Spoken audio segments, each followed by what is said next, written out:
Okay, so this is Scratch 3.0. So you go to Scratch, however you get to Scratch, scratch.mit.edu, it's there. Please make sure you've signed in. So if you don't sign in, you're going to have a world of trouble. So always sign in. Yeah, I remember my password. Okay, so you go to Create.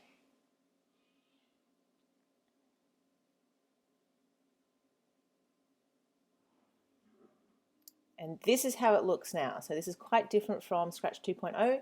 So this is Scratch 3.0. As usual, we've got our cat. So if you've used Scratch 2.0, the cat's not new. That's their logo. Now, you can see here that the XY axis is quite clear, and you can see here that the cat in the middle is on X0, Y0. So this is maths, it's the Cartesian plane. So this is the Y, that is the X. If I move the cat, you can see that the X and the Y have changed because the cat is now in a different spot. All right. So if I want to add a new sprite, I go to the Add a Sprite button. This is backdrop or stage area. All right, so new sprite, new backdrop. So if I go to a new sprite, I can choose a new sprite. I can choose any of those. I can load a sprite from one that I've saved from the internet. I can design my own. Surprise, I think just means it gives you one. Okay, that's cool. So, or you can paint and draw your own. So drawing your own is pretty much the same as before. There are a few features that don't exist anymore. So if I pick up the paintbrush, here's my colour. Yeah, that's fine, whatever. And then I can just draw whatever I want to draw. And then you can see I've got that sprite. Okay, undo works as normal. If you want to fill bucket, so you've got to do, a square, it'll fill it and colour. Be careful now they've got outlines on these assets, on the sprites. So just be conscious, do you want an outline or not? If you don't want an outline, you choose that. All right, and it will remove the outline. That's really important for coding purposes later on, particularly if you're doing touch colour. All right, so now we can go to backdrops. We can choose a backdrop. We can choose blue sky, and then you can see that the background's actually changed.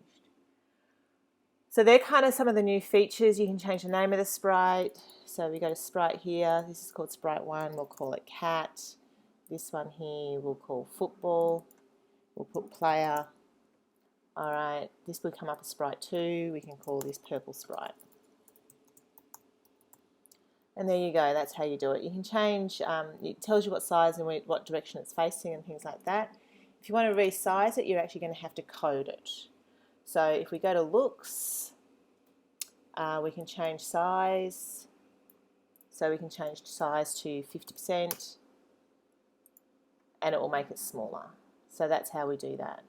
So you can't shrink it anymore. You used to be able to shrink it in costume and now you can't. And this is costume. We can make a new costume. So if we choose a costume here, we can choose Abby A. We choose a costume, we do Abby B. Choose a costume, Abby C. Let's choose Abby D. Now, I'm going to delete this first costume. So now I've only got Abby. Let's delete that sprite. We don't want him, so we press on the cross. Now for Abby, if I wanted to do costume changes, I could do an event. So when the flag is clicked, forever, switch, let's do next costume. Then I could do wait 1 second and then do next costume. And now if I click the flag, Abby changes. So what we can do there is we can change how fast Abby does that. So I could make that 0.5. And now she's moving. We can make that 100% so we can see her. There you go. And that's how motion works. Again, we can do that with the cat. Let's press stop so Abby's not doing that so she doesn't drive us crazy. We've got cat. If I go back to here, if I click and drag that to cat, it will now appear in cat. No, it doesn't appear in cat. It should appear in cat.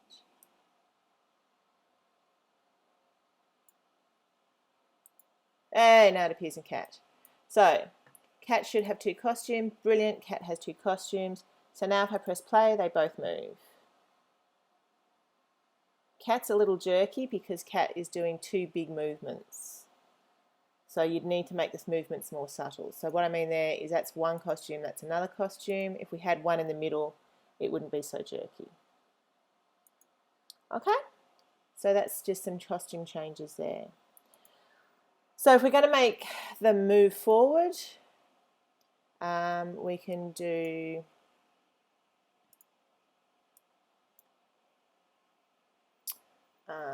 forever.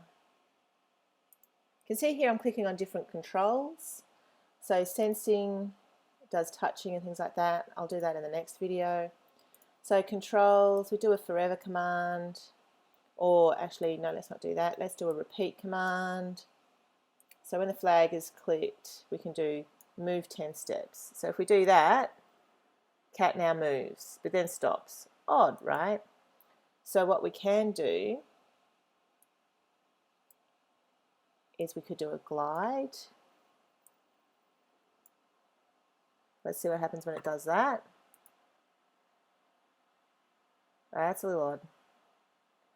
But that means you can do random positioning, means you can do random things, but it also means you can do all sorts of things. So if we do towards the other one, we press play, we're going to glide towards the other sprite. So you can do that as a defense thing in a game. So if you want the villains to always be going to the player, you can make them always head towards the player. So all sorts of different things you can do there. The other thing is you can do change X. So if we do that, the cat's going to go straight. If we change Y,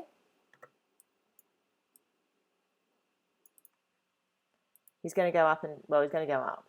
If we want him to go down, we could put a minus in front of that